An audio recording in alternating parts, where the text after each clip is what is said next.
Hi friends, எல்லாரும் எப்படி இருக்கீங்க? நல்லா இருக்கீங்களா? நாங்களும் நல்லாயிருக்கோம். இன்றைக்கி பார்த்தீங்கன்னா, ஒரு புதுவிதமான டிஷ் தாங்க செய்ய போகிறேன். புதுவிதமான டிஷ்னால் அதை நானே உருவாக்கினதானா அப்படி கிடையாதுங்க. என்னோடய வாழ்க்கையில் நான் இப்போ தான் முதல் முறையாக இந்த ஸ்நாக்ஸே செய்ய போகிறேன். அது என்ன அப்படின்னு பார்த்தீங்கன்னா, சமோசா தாங்க. நீங்கள் நினைப்பீங்க, சமோசாலாம் நீ இப்போ தான் செய்கிறியான்னு கூட. பட் நான் இது வரைக்கும் செஞ்சதே இல்லைங்க. ஆனால் என்னோடய பையனுக்கு இந்த சமோசா அப்படிங்கிறது ரொம்ப ரொம்ப ரொம்ப பிடிக்கும். எனக்குமே பிடிக்கும். உங்களுக்குமே இது பிடிக்குமா அப்படிங்கிறதையும் சொல்லுங்கள். நான் சமோசா செய்கிறதுக்கு நிறைய யூடியூப் சேனல்லாம் பார்த்து தாங்க செஞ்சேன். அதுக்கப்புறமா சரி செய்யலாமா வேணாமா, இது ப்ராசஸ்லாம் கொஞ்சம் பெருசாக இருக்குது அப்படின்னு சொல்லிட்டு 3 நாளாக என் பையன்கிட்ட தவணை சொல்லிக்கிட்டே இருந்தேங்க. அவனும் கேட்டுக்கிட்டே இருந்தான், அம்மா சமோசா செஞ்சு கொடுங்க, அம்மா சமோசா செஞ்சு கொடுங்கன்னு. ஒரு வழியாக சரி ட்ரை பண்ணியே பார்த்துருவோம் அப்படின்னு சொல்லிட்டு அதுக்கான முதலடியும் எடுத்து வச்சுட்டேங்க. என்ன பண்ணனேன்னு பார்த்தீங்கன்னா, 1 கப்பு மைதா மாவு, 1 கப்பு கோதுமை மாவு எடுத்துக்கிட்டேன். அதில் கொஞ்சமாக ஓமம் போட்டு, கொஞ்சம் தூள் உப்பு போட்டுட்டு, நமக்கு தேவையான அளவுக்கு எண்ணெய், அதாவது தேவையான அளவுக்கு நிறைய இல்லைங்க, ஒரு 2, 3 ஸ்பூன் மட்டும் ஊற்றி நல்லா ஃபஸ்ட்டு அதை பிசைஞ்சிக்கோங்க. அந்த எண்ணெய் வந்து மாவு ஃபுல்லாக வர மாதிரி பிசைஞ்சிக்கோங்க. அதுக்கப்புறமா தண்ணி வேணுங்கிற அளவுக்கு அளவாக ஊற்றி ஊற்றி ஊற்றி ஊற்றி நல்லா பிசைஞ்சு நல்லா உருட்டி எடுத்துருங்க. சூப்பரான மாவு வந்து ரெடி ஆகிடும். அதுக்கப்புறம் மாவு இங்கே ரெடி ஆகிடுச்சிங்களா, அடுத்து வந்து நம்ம அதுக்குள்ளே வைக்கிறதுக்கான அது வந்து ரெடி பண்ணணும் இல்லைங்களா. அதுக்கு வந்து நான் உருளைக்கிழங்கு தான் எடுத்திருந்தேங்க. உருளைக்கிழங்கு வேக வச்சு தோல்லாம் எடுத்துட்டு அதை நல்லா பிசைஞ்சு விட்ட மாதிரி, ரொம்பவும் பிசையணும்னு கிடையாது, கொஞ்சம் கட்டி கட்டியாக இருந்தாலும் ஒன்றும் தப்பு இல்லைங்க. பிசைஞ்சு வச்சுட்டு நான் வந்து இது வணக்கிறதுக்கு ஸ்டார்ட் பண்ணிட்டேங்க. ஆனால் நான் அதை செய்யும்போது என் மனசு அப்படியே பொடன்னு பயந்துக்கிட்டே செஞ்சது, எப்படி ஆகுமோ. ஏன்னா நான் ஃபஸ்ட் டைம் செய்கிறேங்கிறதுனால ஒரு பயம் எனக்குள்ளே இருந்துக்கிட்டே இருந்துச்சு. நான் எப்படி செஞ்சேன்னு பார்த்தீங்கன்னா, எண்ணெய் ஊற்றி கொஞ்சமாக சீரகம், கொஞ்சமாக இஞ்சி, கொஞ்சம் பூண்டு, கருவேப்பிலை தழை பொடி பொடியாக கட் பண்ணதெல்லாம் போட்டு நல்லா வணக்கினதுக்கப்புறமா பச்சை மிளகாய் பேருக்கு, ஏன்னா பிள்ளைங்க தானே அதிகமாக சாப்பிடுவாங்க, அதனால் ஒரு பச்சை மிளகாயில 1/4 தான் நான் போட்டிருந்தேங்க.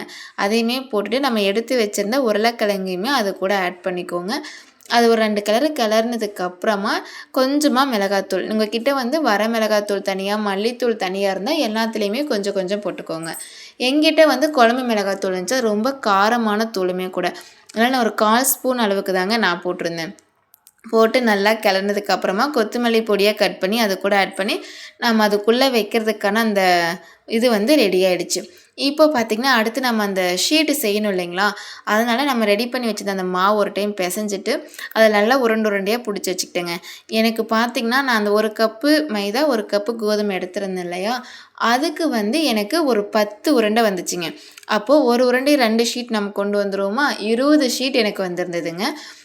அதனால் நான் ஒவ்வொன்றையுமே சூப்பராக உருண்டை பண்ணி எடுத்துட்டு அதை வந்து தேய்ச்சி எடுத்தேன். ஆனால் உண்மையை சொல்லணும்னா, எனக்கு இந்த தோசை சப்பாத்திக்கு தேய்க்கும்போது கூட இந்த அளவுக்கு வருமா அப்படின்னு எனக்கு தெரியல. ஒருவேளை மைதா ஆட் பண்ணதுனால தான் இவ்வளோ சாஃப்டாக தேய்க்கிறதுக்கு நல்லா அந்த ரவுண்ட் ஷேப்பும் அவ்வளோ அழகாக வந்ததுங்க.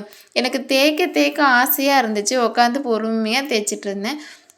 உங்களுக்கு அதை பார்த்தாலே தெரியும், அந்த தேய்க்கும்போது அந்த இது வந்து கொஞ்சம் கொஞ்சமாக மாவு போட்டு போட்டு போட்டு தேய்க்க தேய்க்க சூப்பராக வந்துச்சு. நல்லா அந்த ரவுண்டு எங்கேயுமே மோனலமாக போகலைங்க. சப்பாத்திக்கு பூரிக்கெல்லாம் செஞ்சோம்னா கூட கொனையாக போகும். நாம் ஒரு ரவுண்டு மூடி வச்சு ஒரு ரவுண்டு மாதிரி எடுத்து அழகுக்கு நம்ம கொண்டு வருவோம். ஆனால் இதுக்கு நான் எதுவுமே பண்ணலைங்க. அதுவே இவ்வளோ சாஃப்டாக அழகாக வந்துருந்துச்சு. இந்த மாதிரி எல்லா மாவையுமே தேய்ச்சி எடுத்துக்கிட்டேங்க. மொத்தமாக 10 மாவு உருண்டை வந்துச்சா, 10 ஷீட் வந்துருச்சு.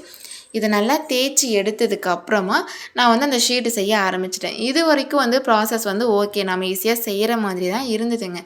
அந்த ஷீட்டு வந்து ரெடி பண்ணி அதுக்குள்ளே அந்த கோன் கொண்டு வந்து அந்த உருளைக்கிழங்கை வைக்கிறது தாங்க கொஞ்சம் பயமாக இருந்துச்சு. எனக்கு ஃபஸ்ட் டைம் செய்கிறேன் இல்லைங்களா, அதனால் அந்த முக்கோண ஷேப் கரெக்டாக வரணும். அதுக்கு வேறு ஒட்டுறதுக்கு ஒரு மாவு வேறு ரெடி பண்ணிக்கிட்டேன்னா, என் பையன் இது எதுக்குங்கம்மான்னு கேட்டான். இது வந்து இந்த இப்படி மாவு உள்ளே வைக்கணும் சாமி உருளைக்கிழங்கு, அதனால் வந்து இதை நான் ரெடி பண்ணியிருக்கேன் ஒட்டுறதுக்குன்னு சொன்னதுக்கு, அது என்னம்மா நம்ம கம்மு ஒட்டுமில்ல அந்த கோனாங்கம்மான்னு சொல்லி கேட்குறான்.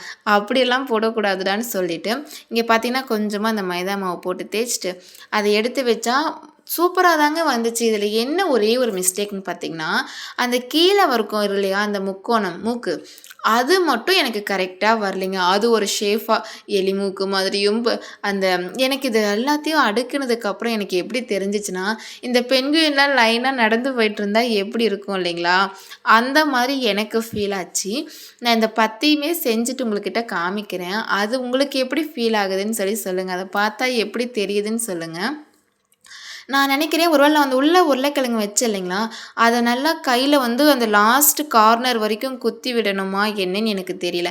நான் உருளைக்கிழங்கு எடுத்து எடுத்து நல்லா உள்ள வச்சுட்டு, அந்த இதையும் போட்டு நல்லா மூடி வச்சுட்டேன். ஆனா கீழ வந்து பார்த்தீங்கன்னா, அந்த முக்கோணம் மட்டும் ஒரு அங்க எதுவும் உருளைக்கிழங்கு இல்லாதனால கொஞ்சம் இதா போயிடுச்சு. மத்தபடி அந்த சேஃபு எல்லாமே சூப்பரா வந்திருந்துச்சுங்க. நாமளே செய்ற பலகாரத்த போய் நாமளே குறை சொல்ல முடியுமாங்க? ஆனா நல்லாதாங்க வந்துச்சு உண்மையாலுமே. இது பார்த்தீங்கன்னா 10 ஷீட் எடுத்திருந்தோம் இல்லைங்களா? அதுல 20 சமோசா வரும். பார்த்தீங்கன்னா, நான் எல்லாமே ஒரு 6 சமோசா வந்து தேய்ச்சு உங்கள்ட்ட காமிச்சுட்டேன். இப்படி தான் இருந்துச்சு. பார்க்கறதுக்கு ஒரு பெண் குயின் மாரி இல்லைங்க. நெறைய பெண் குயின்கலாம் நின்னுட்டு இருந்தா எப்படி இருக்கும்? எனக்கு அந்த மாரி தான் ஃபீல் ஆச்சு. அடுத்து எண்ணெய் காய்ஞ்சதுக்கப்புறம் இந்த சமோசாவெல்லாம் உள்ள போட்டேன். இப்போ கொஞ்சம் பயம் வர ஆரம்பிச்சிருச்சு. ஒருவேளை உள்ள போடுறப்பக்குது அது வெடிச்சிருமா? இல்ல உள்ள வச்சிருக்க உருளைக்கிழங்கெல்லாம் வெளில வந்துருமா? என்ன ஆகும்? அப்படிங்கிற ஒரு பயம் எனக்குள்ள இருந்துகிட்டே இருந்ததுங்க. அதுக்கப்புறம் அந்த நல்லா கொதியெல்லாம் வந்ததுக்கப்புறம் அதோட கலர் பார்க்கும்போது எனக்கு அவ்வளோ ஒரு சந்தோஷம். நீங்க ஃபர்ஸ்ட் டைம் ஏதாவது ஒரு பலகாரம் செய்யும்போது சூப்பரா வந்துச்சுன்னா, உங்களுக்கு எவ்வளோ ஒரு சந்தோஷமா இருக்குங்க. எனக்கும் அப்படிதான் இருந்தது. அப்பாடா! இது டேஸ்ட்டா இருக்கா? இல்லையா? அதெல்லாம் தெரியாதுங்க. ஆனா, அதோட பார்வைகள் சூப்பரா இருந்துச்சு. அதோட கலர் ரொம்ப நல்லா இருந்துச்சு. அடுத்து நான் ஒரு டைமுக்கு வந்து 5 சமோசா போட்டேன்னா, நமக்கு மொத்தம் 10 உருண்டைங்கிறதுனால 20 சமோசா கிடைக்கும். அத நான் 4 முறை போட்டு எடுத்துட்டேங்க. ஒவ்வொரு முறையுமே பெர்ஃபெக்ட்டா வந்திருந்துச்சு. இதில ஒரே ஒரு சொதப்பல் என்னன்னா, அதனோட மூக்கு சரியில்லைங்க.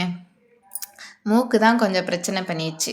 அது அதனால பார்க்க நல்லா அழகா உட்காரல. மத்தபடி சூப்பரா இருந்துச்சுங்க. உங்களுக்கெல்லாம் சமோசா பிடிக்குமான்னு சொல்லுங்க. நான் செஞ்ச சமோசா எப்படி இருந்துச்சுன்னு சொல்லுங்க. Thank you.